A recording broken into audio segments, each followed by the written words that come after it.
That the mic goes in underneath, so we have a little bit of a lift to it.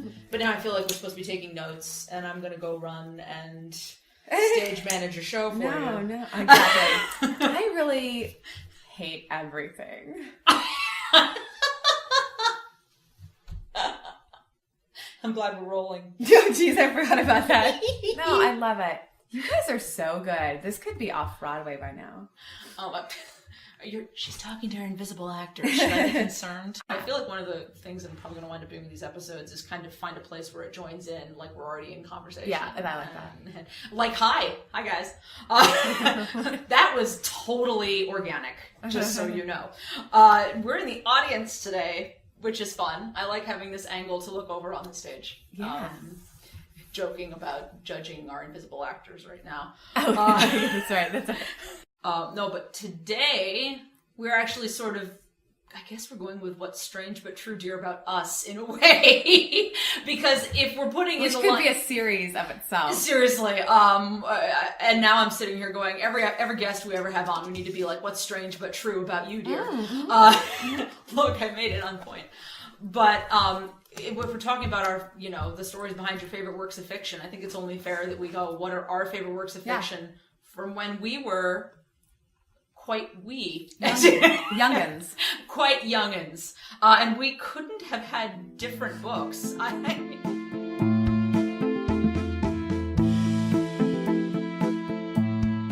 curious what you picked. Well, I guess I'll start with you. This is my way of saying, hey, Juliana, table. Yeah, this was hard when you first asked me this question. My father is a huge reader. And not just for himself, but he would have a list of 100 plus classics. And every summer we were invited to read 3 classics. And at the end of the summer, if we had read 3 or more, we could go on a special trip. Oh, wow. You had a meritocracy. Yeah. And the special trip, because it was the fall, was a spooky thing. So my dad would host what he called the Night of Horror, where it was in our mild suburban backyard. We'd all gather around while he told a classic ghost story. Like the witches at the cauldron. But there were sometimes special guests who would come through with chainsaws minus the chain. Special guests with chainsaws. Yeah. When he told the story of For Whom the Bell Tolls, there was a bell involved. So, there was a theatrical reward for reading. But because it's my father's taste, a lot of the literature on the list was Dickens, George MacDonald, very Victorian, post-Victorian works there. Further, my dad was very theatrical when it came to reading our bedtime stories. When he read us Little House on the Prairie series, is it like eight of those or something? There are a lot of many. The one everybody knows is Little House, but there's like Little Cabin and that's right. And there's a whole. It's the whole Ingalls family story. That's right. We're actually doing because we have Little House on the Prairie, so in common, we're going to break that off as its own episode. Otherwise, we'd be here until next week. Yeah. So my dad would bring in a kerosene lamp, real lamp, and read to us by lamp the whole series, and I have such fond memories of that. But so books were a very, very big deal growing up. They were frequently of another time. Mm-hmm. So when you first posed the question, I thought immediately of, the Scarlet Pimpernel. Like, what are the books I read on my own volition because I chose to read them, not because they were around. Scarlet Pimpernel. It was reading in school, but we talked about that, how that was a big deal for me. And I was like, wow, history and adventure. Yeah. And it's a good combo. Yeah, and glamour at the same time. But without a doubt, the book that most resonated with me as a person was Madeleine L'Engle's A Wrinkle in Time. I feel like so many young women could say this about this book. I didn't encounter it till later in my life, but yeah. It was written in 1962, which honestly didn't occur to me until I was much older, that I was reading another generation's fiction. Oh, very much so. And it's the same with my choices when I get into mine. I was like, this wasn't of like, this weren't totally written in, this wasn't like immediately in the 80s kind of thing. Yeah, it was not contemporary, but it felt so immediate. I think the best written things do pop across generations. Yeah. So yeah. Yeah. Well, interestingly, with A Wrinkle in Time, it resonates differently with children than with adults. I think it's just as you get older, your ability to take in the fantastic and kind of accept it without kind of putting it through a bunch of filters of, well, in my practical experience, you lose that ability a little bit. Yeah. What's really cool to me is about how the book itself came about. Madeleine L'Engle's entry to the writing career was late and it was rocky. She nearly gave up on writing on her 40th birthday. Honey, you're just warming up. Yeah, she stuck with it. And on a 10-week cross-country camping trip, she found herself inspired to begin writing A Wrinkle in Time. But it was rejected by more than 24 publishers, actually. It was 26 rejections. Well, keep going, guys. Yeah, before they took a chance on it. But here's why. The publishers were really nervous to publish it because they didn't know what it was. It's difficult to categorize. They didn't know if it was for children or adults. Is it science fiction or fantasy? And I don't know if you've read it recently. There's quite a bit of scripture in there. A lot of Bible, a lot of religion. I'll be honest, it's been a while. Okay, a lot of Buddhism. I didn't realize when I was reading at the time how open Madeleine L'Engle is about religion. Well, how old were you again? When I was reading it, probably 7, 8, 9. Did you even have a concept of what Buddhism was at that point? No. I mean, that's what it is. You don't, it literally, it just goes, woo. So. But the scripture, I know, I was raised in a minister's family, very religious, but very, like memorizing huge chunks of the Bible, recreationally. We have a little bit of that in common. Yeah. I wasn't raised by a minister. My great grandfather was. Yes. He went preaching about in Western PA, knocking on doors and baptizing in the river. We have pictures. Yeah. So no, I get that. Yeah. But, so it's that, to me, at that young age, lower elementary, that was very much in my vernacular as well. Yeah. But very young, I started to realize, I think there's a lot more out there, a lot more than we're getting.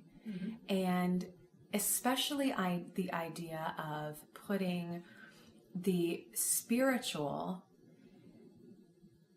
in a science fiction setting made a lot of sense to me. The best sci-fi, this is a little bit of a jag, but I've had, because science fiction is also huge for me, the best sci-fi comments on our world now in a lot of ways, or makes you look at an issue like racial intolerance. There's that very famous episode of Star Trek, the original series, with the guys with the one half of their face is white and one is black.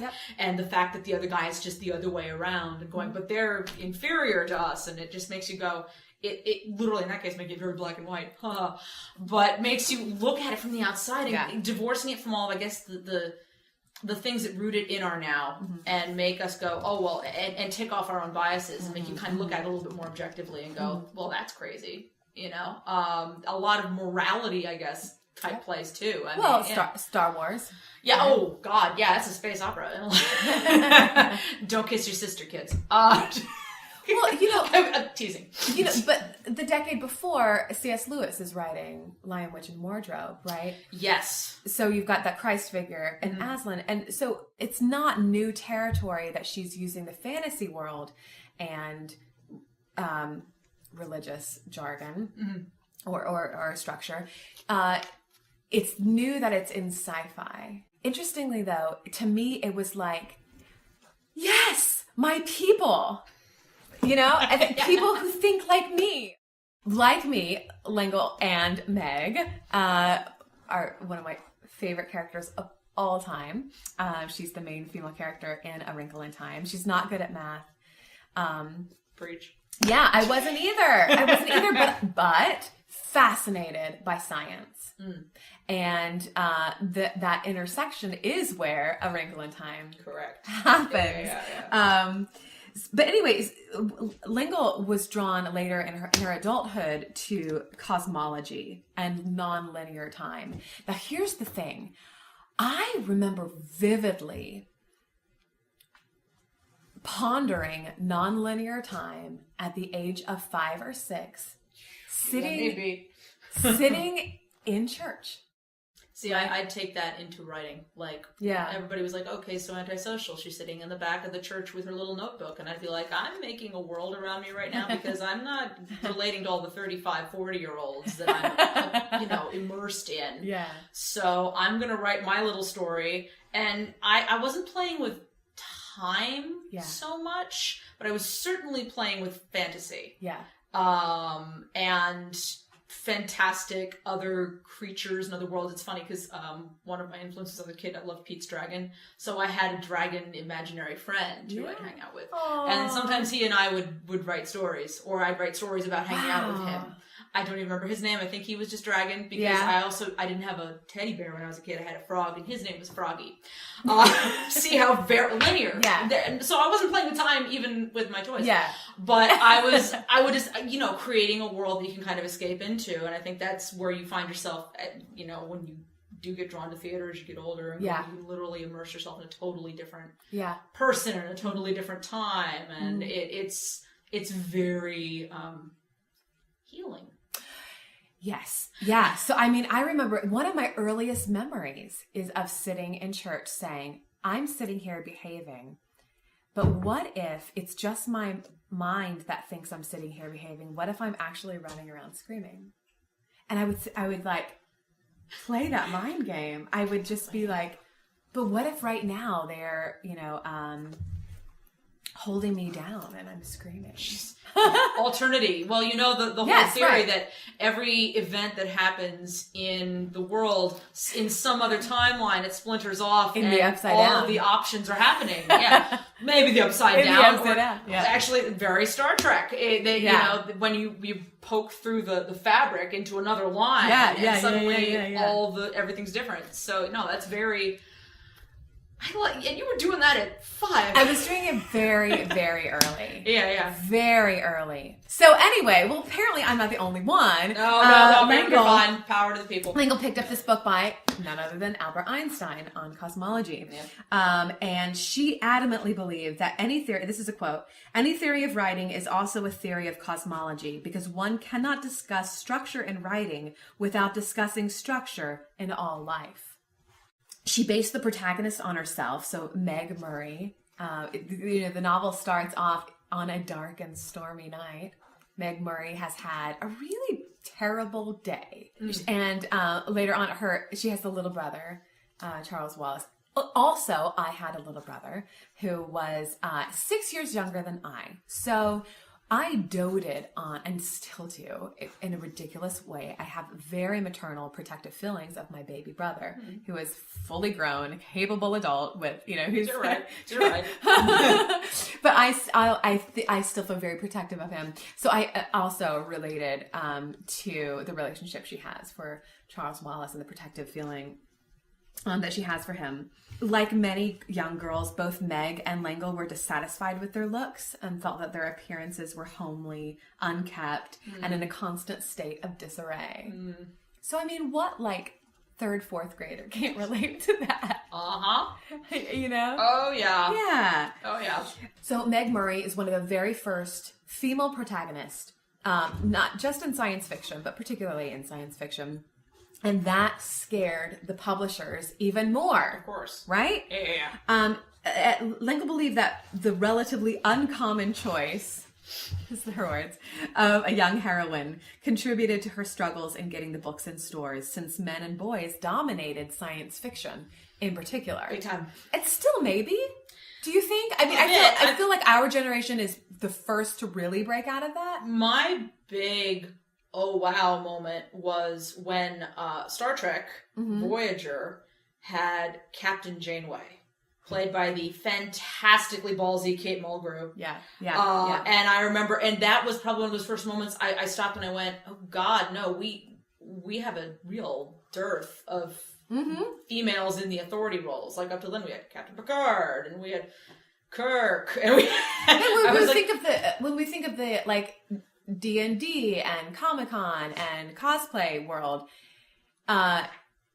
that has traditionally, like 70s, 80s, 90s, has been a male-dominated thing. You had a lot of, or you'd have a strong female character, but she certainly wasn't heading the ship or, she was focused. Yes.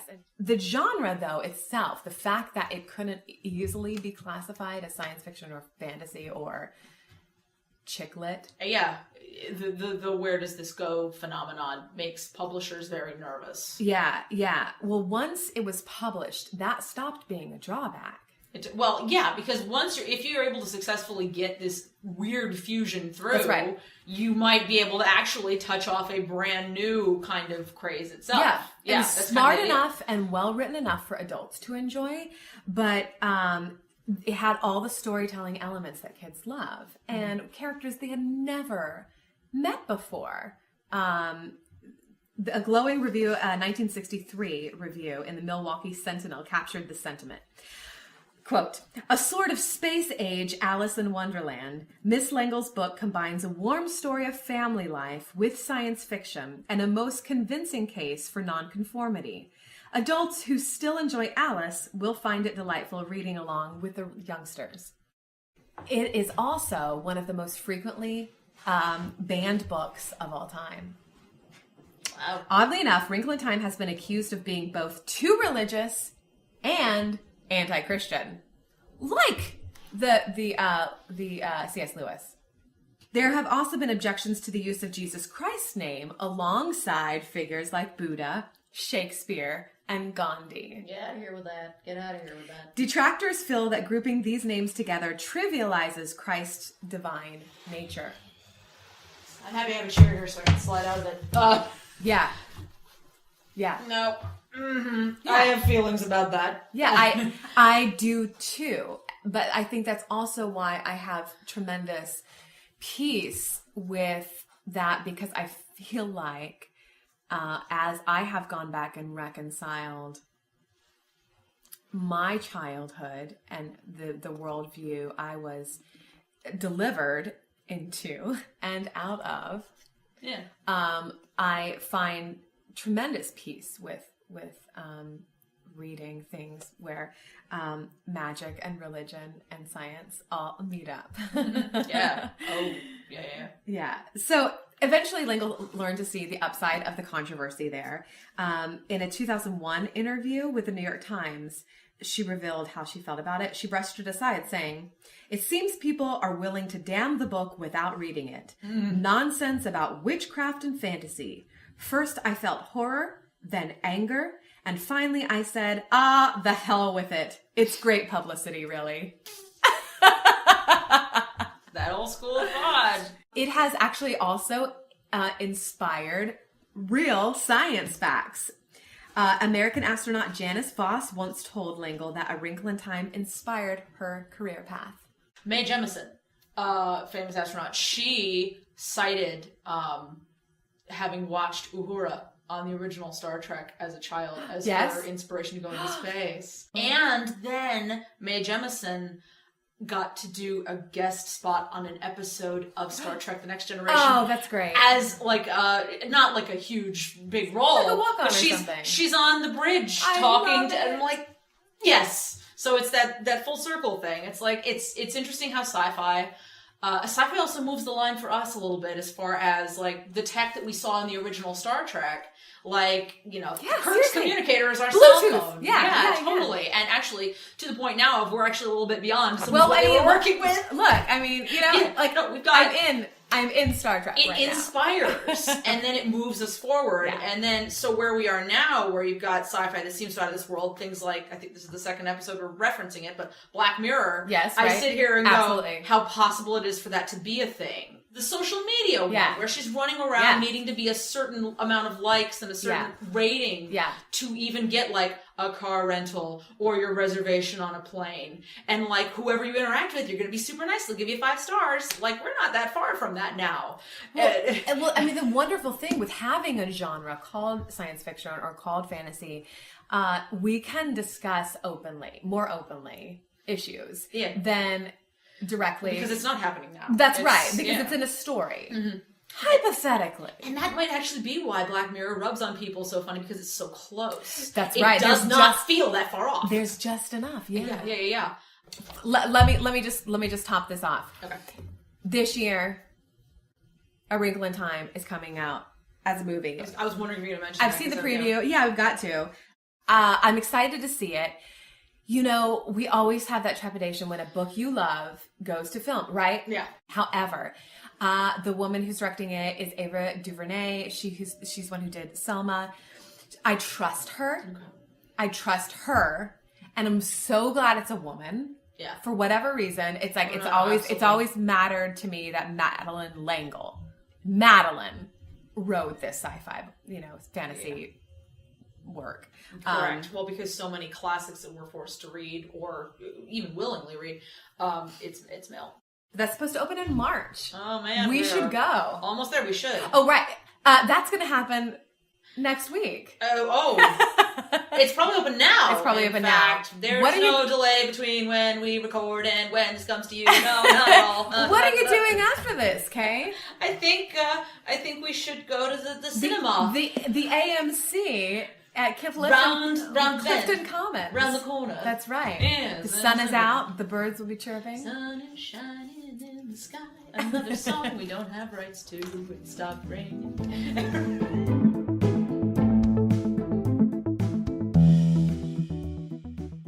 I'm actually going to find myself reversing my notes a little bit on this, because I went very linear from this was the book that Kay loved when she was little to where I am now. But I think now it's going to make more sense because we talk so sci-fi for me to kind of run backwards. Let's do it. And it'll almost kind of make my book a reveal, I think, in a way. Ooh. So, because I'm very much now into my most recent discoveries, Black Mirror. I know, late to the party. I'm sorry.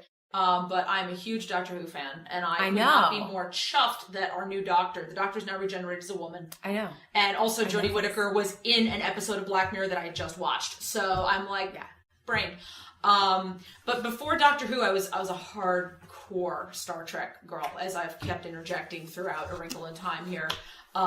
Which I remember, like one of my very early memories, sitting on the kitchen floor, and we've got a little black and white TV on the counter, and we're watching Star Trek: The Next Generation. Oh my! Dad's making dinner, and I look up and I'm seeing the titles for Star Trek: The Next Generation. I hadn't even encountered the original Star Trek yet, but I was so intrigued by setting commentary on today in a future situation, and The Next Generation was huge on that. And they were very political too, because you're looking at a Starfleet that is very mature at this point by the time you hit The Next Generation. They're very, the Klingons, people can talk about, they were sort of a Soviet Union proxy, making all sorts of commentary on how societies relate to one another and how you coexist with groups like the Cardassians, who were very warlike, and they are always talking, taking pictures of themselves, right?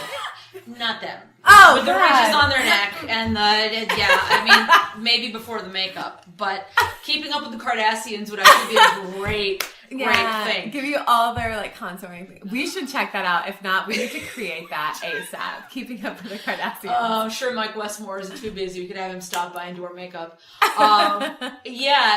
So I was very much aware, or on a subliminal level, aware this was commenting on something bigger. But as a kid, I was just able to accept this as this is this world, and seeing how Picard was able to negotiate a peace treaty or whatever it was. Yeah. But it was a very set world at that time. It was very much like us, but 300 years that away. But the original Star Trek was a far less set Starfleet. The idea that Gene Roddenberry, who created Star Trek, had was a wagon train to the stars. It was about exploring this vast amount of space. New frontier. Yeah, bumping into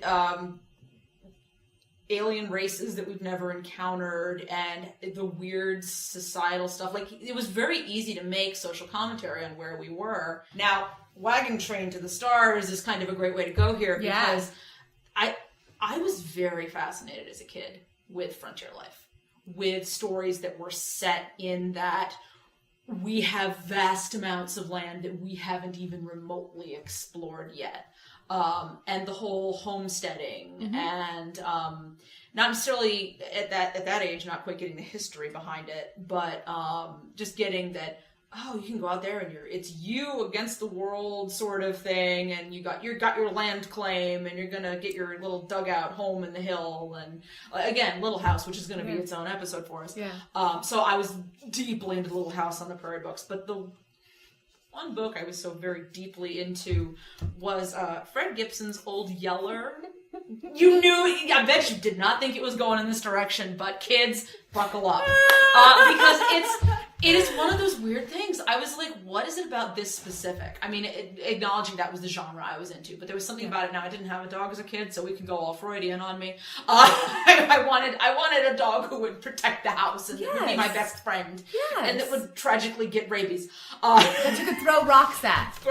And tell to leave. No, God, but he won't leave because he's a good dog and true. And there's a whole opening credit sequence with a song that's been stuck in my head the last 3 days. Here, Yeller, come back, Yeller, best dog on dog in the West. Okay, so it was written in 1956. And that blew my mind a little bit, because I think as a kid I expected that it was, the original book was written in 1956. Actually, I was stunned how quickly Old Yeller was adapted for screen. Because it was perfect. It was written in 56, and it was like rushed by Disney in 57. It came out like it was fast. Yeah. But it's semi-autobiographical for Fred Gibson. He and his family. It's set. It's a Texas family living on their ranch just at the conclusion of the Civil War. Right. It is the 1860s. Yeah.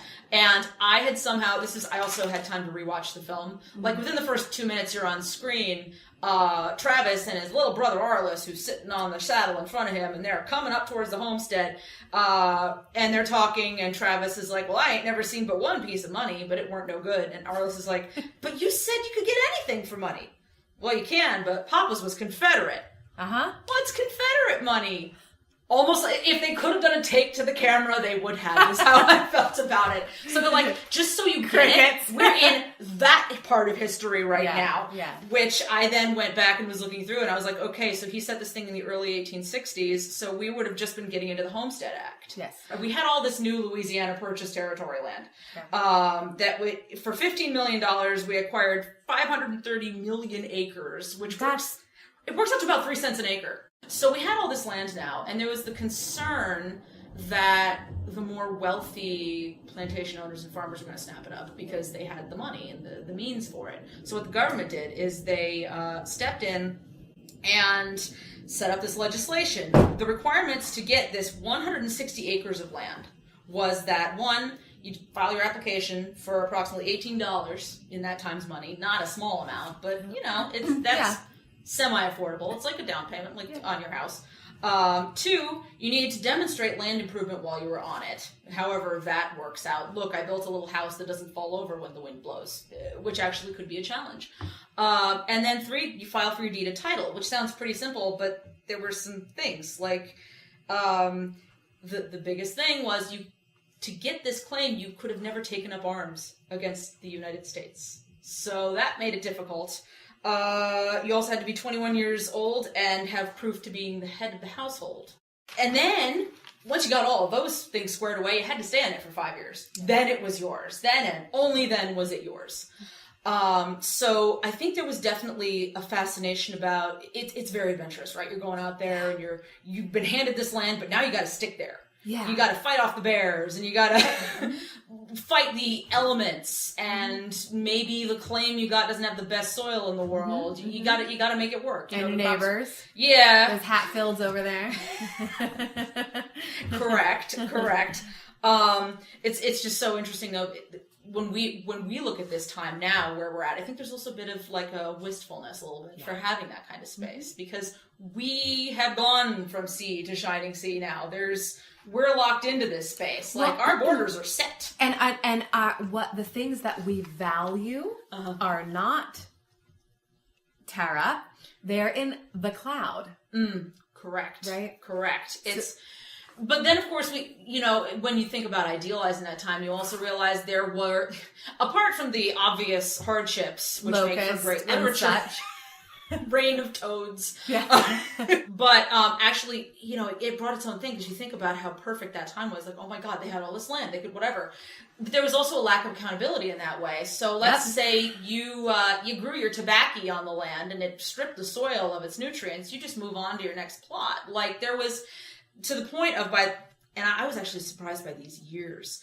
By the 1900s, by the early 1900s, so much desirable land had been snapped up that they had to go for what was called the Enlarged Homestead Act. It was 1909.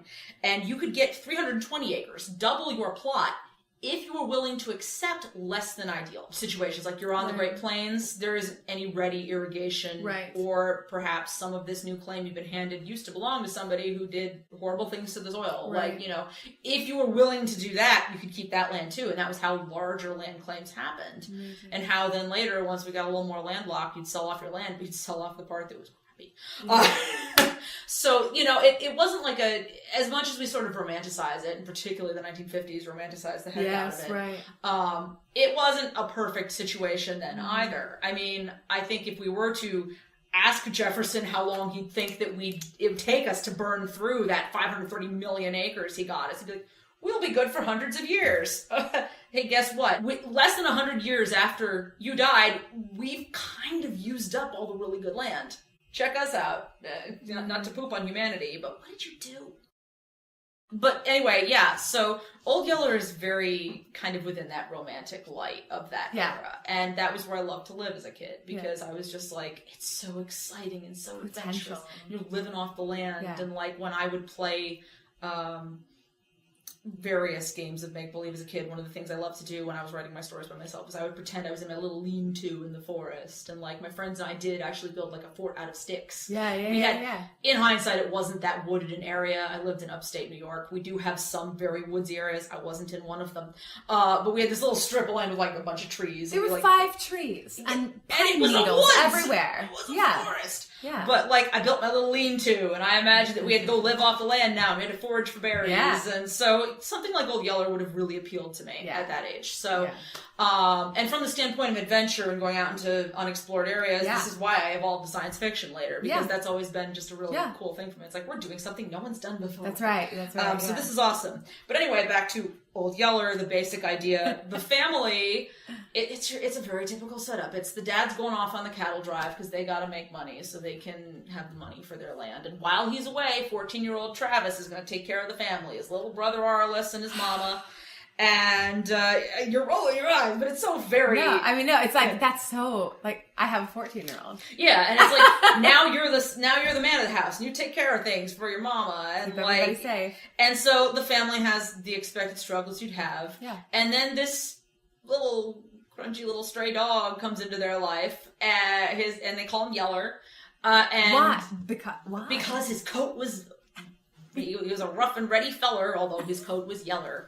I'm telling you, man. Like Froggy, right? Yeah, like, I would also cop to the fact that I was a little northern girl in New England who was like, oh my God, the West sounds amazing and fun. Take me out into the adventuresome place, because everying around me. Maybe that's why you like me, because I'm from Texas. And you think that I've lived this great I didn't know you were. Anyway. And of course, as any good children's novel should, you've got the worked-in tropes of kind of the lessons you want to learn. That's it. Travis has that crisis when he discovers that Yeller actually belongs to someone else, and the owner comes to take Yeller back. Like there's that whole. But I love this, and he's mine. And, like, of course they get to keep Yeller. But Disney does a thing. Disney does a shoot Bambi's mom thing with the adaptation that gets me. I think we could do a whole episode called Disney Does a Thing. Yeah, but Disney's gotten away from it now, and we need to explain what Disney was like when we were kids versus how sanitized some people think of them now. That is a whole episode. In the original book, okay, so Yeller... Good old faithful Yeller gets into a fight with a rabid wolf, and he gets bit. And that's a big thing. That is rabid. Yes, absolutely. Yeah. So Old Yeller's infected with rabies. Oh, wait, game over. Yeah. In the book, Travis is smart enough to go, okay, well, all right, we're going to have to put him down. Yes. in the movie, Yeah. they drag us over the coals. He brings the dog back and locks him in the corn crib and goes, maybe he won't get sick. And then we have that infamous look it up on YouTube. 8 people have shared it because it was like the first time they felt their heart ripped out by the mouse, and it wouldn't be the last. Dog's rabid, dog's barking at him in the corn crib, doesn't recognize him, so he sadly raised the gun. You know what it's like? Boom. Bambi's mom. That's The what Walking Dead. Correct. Right? It's oh like God, the little girl. Yes. No. Yes. Oh. Even the first few episodes of Walking Dead, right? Yeah, no, So, accurate. yeah, They Old just Yeller need to- is the prototype Walking Dead. for the walkers. Yeah. Rabid dog Walking Dead. Yeah. Yes, exactly. But it's like, why, Disney? Why? Like, Gibson didn't want to scar us. He just wanted to have a nice little story about it. I think it's in keeping with Travis being like, I'm the man of the house now, and I gotta grow up and put away childish things, and I love this pup. But then, of course, he also gives us an out, because Yeller did mate and have puppies. So they're like, and now we have young Yeller! That's true. So, the thing that stands out about this novel for me that really just keeps blowing my mind is how fast it was adapted.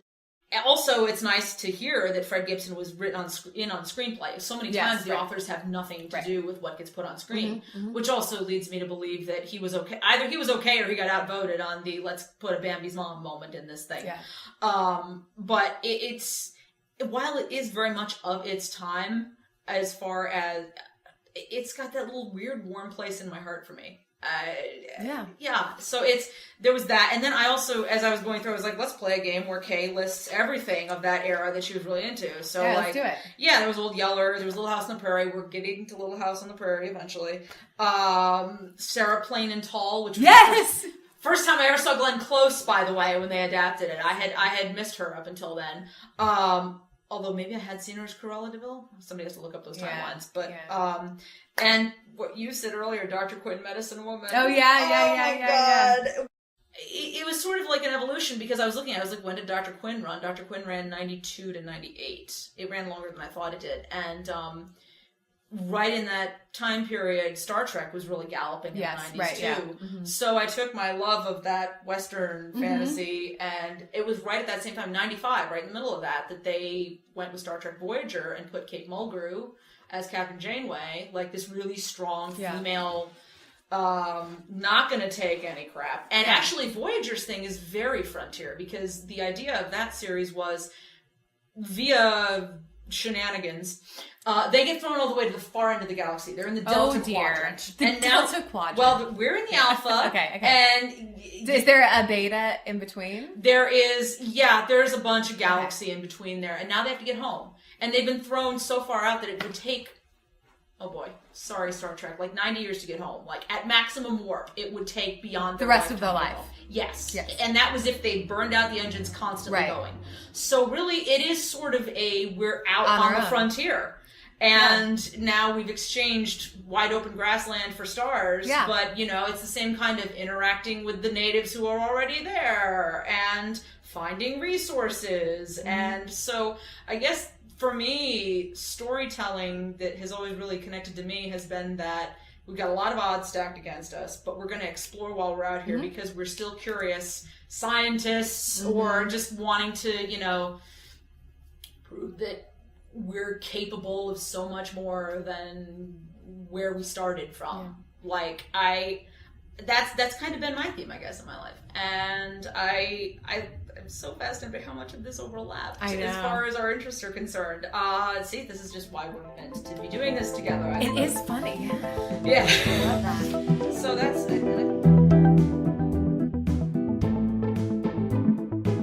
when you start looking at the actual dates on these things, I think we have vague ideas in our mind of when certain things ended. But homesteading, the everything that was set up in the Homesteading Act didn't officially come off the books until 1976. We don't think of it as that. Fascinating. 76.